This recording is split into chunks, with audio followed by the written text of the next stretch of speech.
আসসালামু আলাইকুম। আশা করি সবাই ভালো আছেন, আমিও ভালো আছি। তো আজকে পানি দিয়ে এটা ভিডিওটা শুরু করলাম। তো আপনারা সবাই দেখেন, ঘরবাড়ির অবস্থা দেখেন, ঠিক আছে। ঘরবাড়ি এরকম অবস্থায় থাকে প্রতিদিন, ঠিক আছে। কিন্তু আপনাদের দেখাই ভালো ভালো একদম পরিষ্কার, তাই বোঝেন না, ঠিক আছে। প্রতিদিন এই অবস্থা থাকে। পাঁচটা পোলাপান মিলে বাইরে একদম ময়লা বানিয়ে আছে, ঠিক আছে।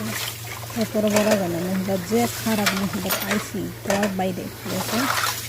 মানুষ মহিলা ভালো আসার পরে আমি এই 7 বছর ধরে বিদেশ থাকতেছি, ঠিক আছে। এরপর আমি একটা মহিলা পাই, আসতে যে একটা খারাপ পাইলাম, বাবা বাবা শিক্ষার খারাপ, অহংকারে বড়া, ঠিক আছে। পুরাটাই দেমাক, ওপর দেমাক দেখাই কাটা।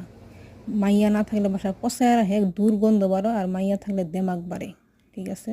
তো সবাই ভালো থাকেন, ভিডিওটা একটা লাইক করে দিন ভালো লাগবে। আসসালামু আলাইকুম।